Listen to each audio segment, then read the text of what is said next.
बार पुनः मैं हूं आपका जीव विज्ञान शिक्षक और आप देख रहे हैं मेरा यूट्यूब चैनल बायोलॉजी एक्स्ट्रा। आज हम जिस टॉपिक पर बात करने वाले हैं वह टॉपिक है जेनेटिक डिसऑर्डर इन ह्यूमन। मनुष्य में अनुवांशिक विकार। मनुष्य में अनुवांशिक विकार की जब हम बात करेंगे तो हमें कुछ चीजों की जानकारी होनी जरूरी है। हम लोग जेनेटिक्स पढ़ रहे हैं और जेनेटिक्स में अनुवांशिकता एवं विभिन्नता का अध्ययन किया जाता है।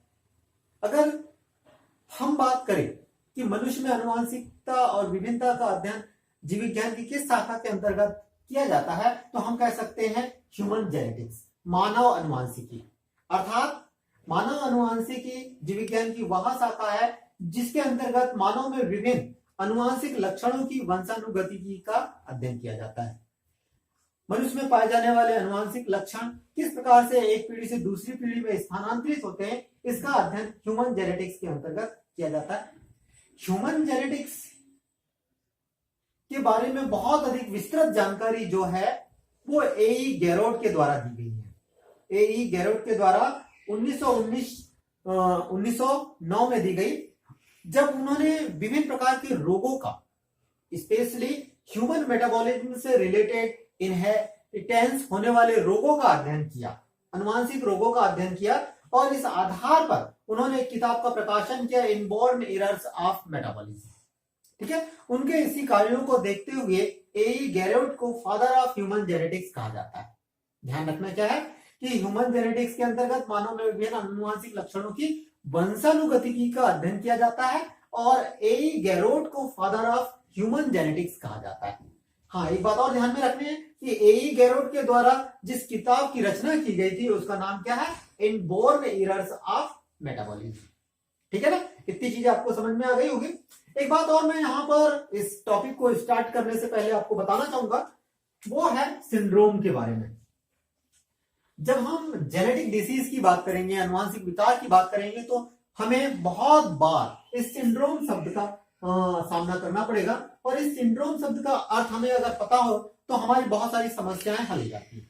सिंड्रोम शब्द का अर्थ होता है बंच ऑफ कैरेक्टर्स, विभिन्न प्रकार के लक्षणों का समूह।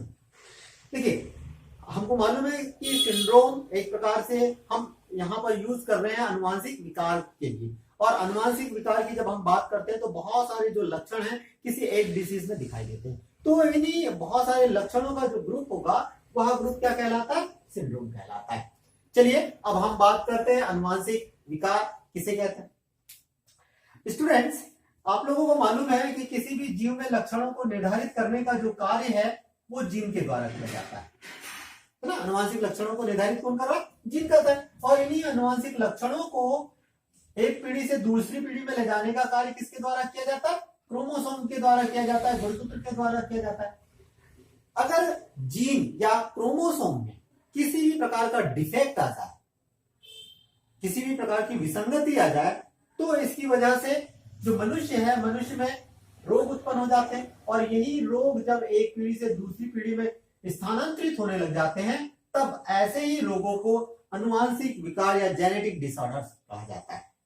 तो आपको समझ में आ गया होगा कि जीन या गुणसूत्र में म्यूटेशन या अन्य किसी कारण से होने वाली ऐसी परिवर्तन जो मनुष्य में विभिन्न प्रकार के रोगों को उत्पन्न करती है, इन्हीं रोगों को सम्मिलित रूप से क्या कहा जाता है, जेनेटिक डिसऑर्डर कहा जाता है, अनुवांशिक विकार कहा जाता है।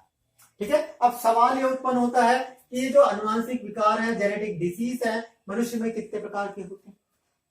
मनुष्य में पाए जाने वाले जितने भी जेनेटिक डिसीज है उनको मुख्य रूप से दो भागों में बांटा जा सकता है। भाई जैसे यहाँ पर हमने पढ़ा कि भाई जीन में किसी भी प्रकार का परिवर्तन हो जाए, चाहे वो म्यूटेशन के थ्रू, यदि मान के चलिए गुणसूत्र की संख्या या उनकी संरचना में परिवर्तन हो जाए तो डिफेक्ट आ सकता है। तो इसी आधार पर जेनेटिक डिसीज को मुख्य रूप से दो भागों में बांटा गया है। सबसे फर्स्ट है मेंडेलियन डिसीज और दूसरा है गुणसूत्रीय या क्रोमोसोमल डिसऑर्डर्स।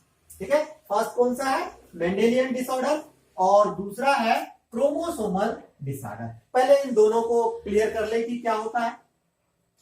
मेंडेलियन डिसऑर्डर से तात्पर्य क्या है, जब मनुष्य में होने वाले ऐसे जेनेटिक डिसीज, ऐसे अनुवांशिक रोग जो एकल जीन, ठीक है, सिंगल जीन के रूपांतरण या म्यूटेशन के कारण होते हैं। याद रखिएगा कि जब मनुष्य में होने वाले ऐसे अनुवांशिक रोग जो एकल जीन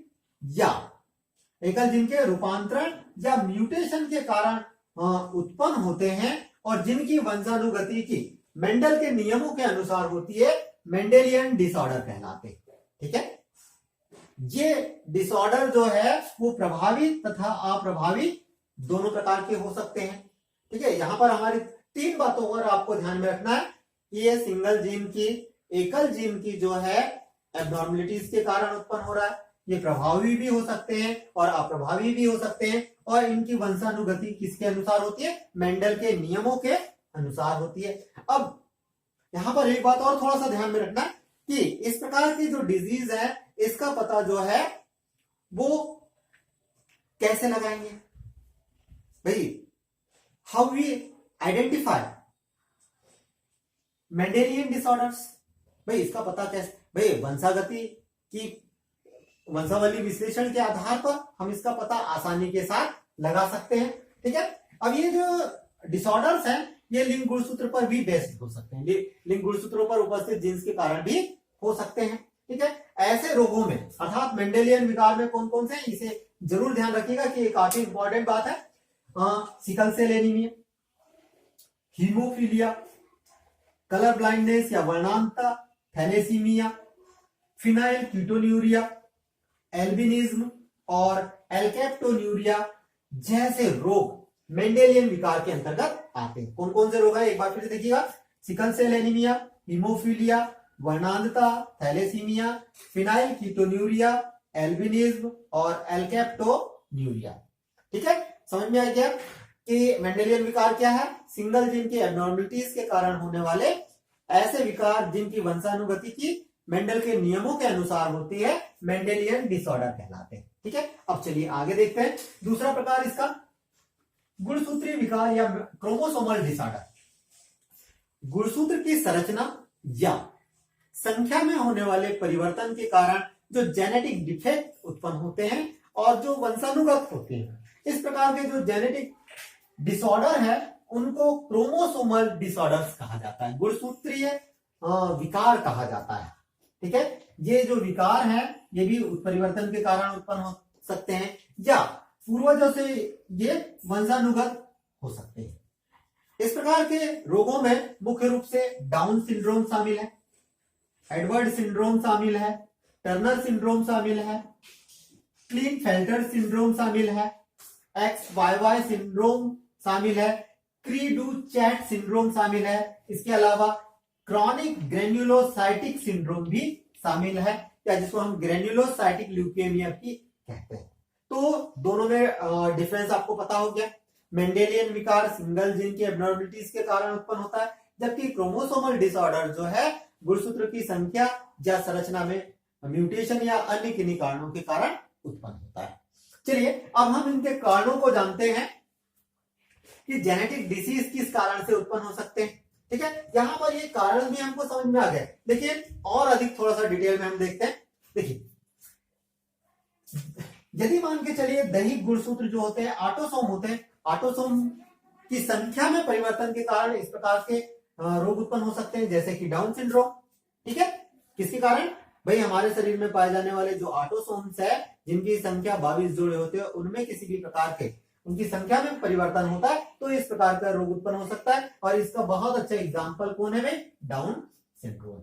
दूसरे देखें, सेक्स गुणसूत्र में संख्यात्मक परिवर्तन के कारण, लिंग गुणसूत्र में संख्यात्मक परिवर्तन के कारण भी इस प्रकार के रोग उत्पन्न हो सकते हैं, जैसे कि टर्नर सिंड्रोम, क्लाइनफेल्टर सिंड्रोम। ठीक है, टर्नर सिंड्रोम और क्लाइनफेल्टर सिंड्रोम किसकी वजह से हो रहा है, गुणसूत्रों की संख्या में परिवर्तन के कारण। तीसरा देखें, गुणसूत्र के संरचना में परिवर्तन के कारण होने वाले जेनेटिक डिसऑर्डर। गुणसूत्र के संरचना में होने वाले परिवर्तन के कारण होने वाले जेनेटिक डिसऑर्डर, जिनमें मुख्य रूप से है क्राई डू चैट सिंड्रोम, ध्यान रखिएगा, क्राई डू चैट सिंड्रोम और ग्रेन्युलोसाइटिक ल्यूकेमिया, ध्यान रखिएगा, ग्रेन्युलोसाइटिक ल्यूकेमिया।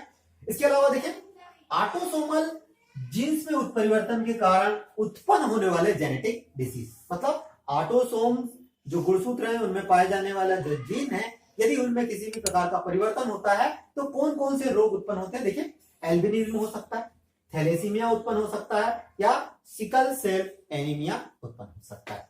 चलिए एक और देखें कि लिंग गुणसूत्रीय जीन्स में उत्परिवर्तन के कारण, लिंग गुणसूत्र पर जो जीन्स उपस्थित होते हैं उनके कारण भी जेनेटिक डिसऑर्डर उत्पन्न हो सकते हैं, जैसे कि हीमोफीलिया, वर्णांता या कलर ब्लाइंडनेस। इसी प्रकार देखें, जीन उत्पादों के बीच असामंजस्यता के कारण उत्पन्न होने वाले जेनेटिक डिसऑर्डर, जीन उत्पादों के बीच असामंजस्यता के कारण उत्पन्न होने वाले अनुवांशिक विकार, और इनमें मुख्य रूप से कौन से, देखिए RH कारक इनकम्पेटिबिलिटी, RH कारक इनकम्पेटिबिलिटी, इसके अलावा रक्त समूह की वंशानुगतिकी से संबंधित होने वाले विकार। तो दोस्तों इस प्रकार से आपने जो है जेनेटिक डिसऑर्डर को समझा कि जेनेटिक डिसऑर्डर क्या है, इसके कौन कौन से प्रकार हैं और किन किन कारणों के द्वारा जेनेटिक डिसऑर्डर, अनुवांशिक विकार उत्पन्न होते हैं। उम्मीद करूंगा कि यह वीडियो आपको पसंद आएगा। यदि यह वीडियो पसंद आए तो इसे लाइक एवं शेयर करना ना भूलें। फिर मिलते हैं एक नए टॉपिक के साथ, एक नए जेनेटिक डिजीज के साथ।